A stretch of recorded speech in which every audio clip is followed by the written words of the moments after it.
A'udzubillahi minasyaitonirrajim. Bismillahirrahmanirrahim. Qala musannifu rahimahullahu ta'ala wa nafa'ana bi ulumihi amin ya Allah ya rabbal alamin.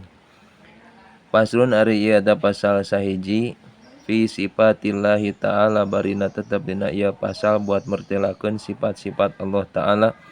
wa rasulihi sareng rasulna Allah.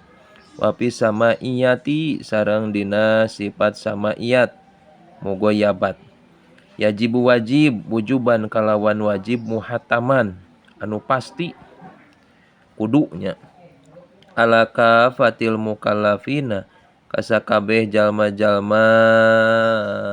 anu boga akal nu kataklif keur pikeun ibadah. Aya jami'ihim tegasna sakabehna itu mukallafin. Naon adukhulu asup fi dinil islami dina agama Islam. Kewajiban sakabeh jalma kudu asup kana agama Islam. Wa huwa sareng ari itu dinil Islam eta syahadatu alla ilaha illallah wa anna muhammadar rasulullah. Wal iqraru sareng ngucapkeun bima kana perkara jaa ngakukeun nya anu disumpingkeun itu anu sumping itu rasul bihi sarta itu emak min indillahi ti arah-arah Allah. Sadaya dienekatkeun bahwa nu setiap disumpingkeun ti Kangjeng Nabi nu didawuhkeun ku Kangjeng Nabi eta teh ti Gusti Allah. Wa ma yantiqu anil hawa in huwa illa wahyu yuha. Wasubutu sareng netepkeun ay al mulazimatu tegasna mah nganggerkeun fihi dina itu dinil Islam terus dawam urang teh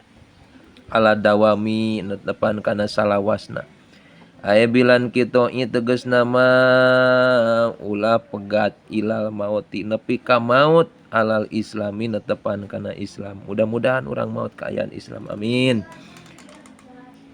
An Ali katampi ti Sayyidina Ali radhiyallahu anhu anahu sanyana Sayyidina Ali eta qala ngadawuh itu Sayyidina Ali tamamun ni'mati ari kasampurnaan nikmat eta al mautu maut alal islami netepan kana Islam. Ya Allah saur Sayyidina Ali di mana urang maut tah kaayaan nyenak Islam eta teh nikmat nu paling sampurna dina harti maut urang husnul khotimah. Wal tijamu ma ae qabulu ma tegasna narimana kana perkara ae syai'in tegasna hiji perkara lazima anu tetep itu ma ae sabata tegasna anu tetep itu ma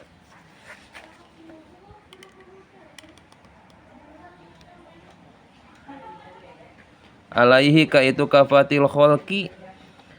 ae kafatil mukallafina kafatil mukallafin gitu nya minal ahkami tina pirang-pirang hukum wahya sareng ari itu ahkam eta ma perkara bayana nu geus mertelakeun kana itu masalah Gusti Allah taala lana ka urang sadayana ala lisani nabihi kana lisan nabina itu Allah mimma tina perkara ya ta'allaku anu cumantel itu ma bi af'alil mukallafina kana pirang-pirang padamelan mukallaf sadayana.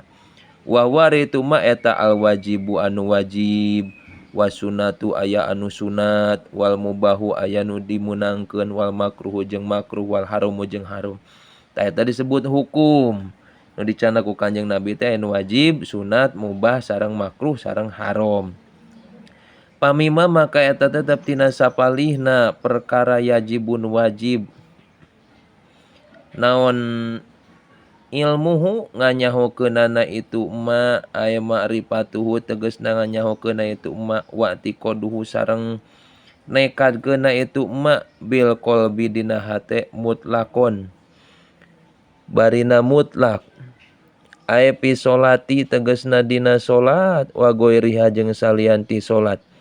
wanutku sareng ngucap bihi kana itu ma bil lisani kulisan fil hali dina pada harita ai fi hadal waktu tegasna dina ieu waktu in kana lamun kabukdosan itu si jalma saha ai anatiku tegasna anu ngomongna eta kafiron kafir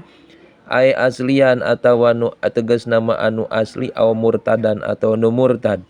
wa ila sareng lamun henteu kafir Bian kana kalawan yen kabuktosan itu si jalma teh eta musliman nu muslim sinatiknya papi solati maka cukup dina solat aya pit tasyahudi tegasna dina maca tasahud asyahadatani ari syahadat dua tina sapalihna ayeuna nu wajib nganyahokeunana nekadkeunana mutlak ieu mah nyaeta syahadat dua lain ngan saukur ucap tapi nekadkeun nganyahokeun jeung sacero jerina eusi syahadat sabab eta nu jadi pokok urang bisa salat bisa zakat bisa puasa bisa munggah haji ku ayana tertanam dina hate syahadatain syahadat dua mun teh eta mah si Allah nurunkeun hidayah sareng taufeqna urang bisa ibadah jadi ku sabab aya Allahna dina hatena mata kudu nekadkeun nepi ka sacero-cerona eta kalimat syahadat dua gitu.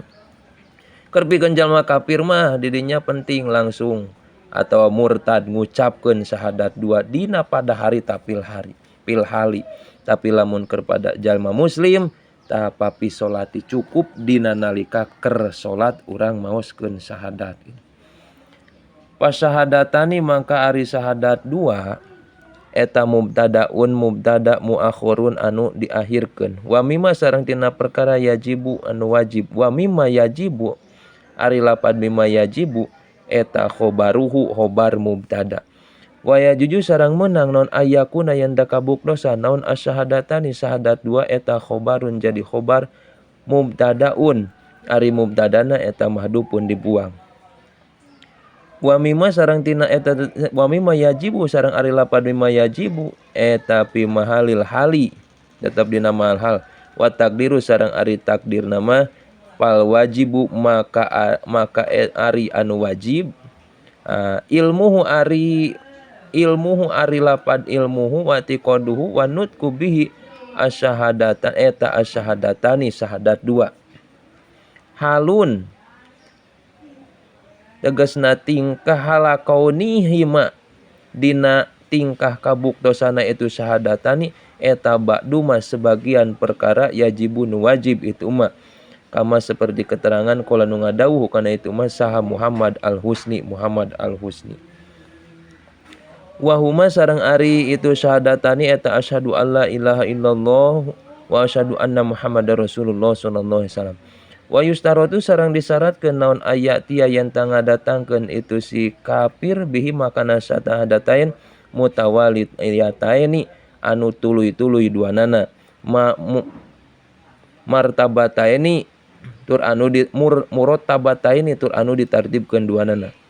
wa yantiko sareng yen ngucap si kafir bihi makana syahadatani bil arabiyah ku bahasa Arab lil qadiri pikeun jalma nu kawasa alaiha kana itu arabiyah ma maripati maknahuma sarta kudu nganyahokeun tah kana maknana syahadatani disundakeun diartikeun kitu intina mah alama kana perkara naba anu ngelingan itu ma ala dalika naba anu ngelingan nabahan nu ngelingan kala dalika kana itu ma sa Syekh Ahmad Az-Zahid wal alamah sareng nu loba ilmuna Muhammadur Ar-Romli wala buda sareng mesti min takriri syahadati tina ngabulak-balikna syahadat ilam yakun lamun teu kabuktosan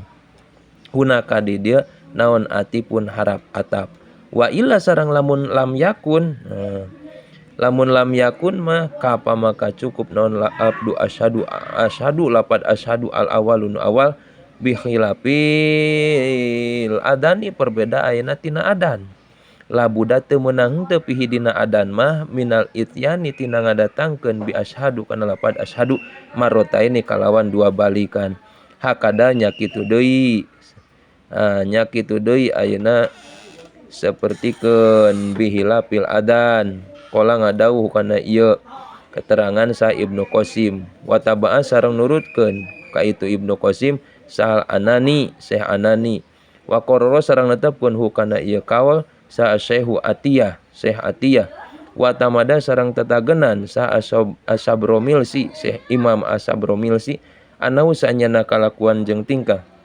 labuda teu meunang henteu min takriri syahadati tina ngulang-ulang syahadat huna dina ieu syahadat aedon deui wala yakfi sareng teu cukup naon la ilaha illallah Muhammadur Rasulullah hilapan nyulayaan li ba'dihim kasapalihna ulama. Wala buda sareng teu meunang henteu pil Isawi di kaum anu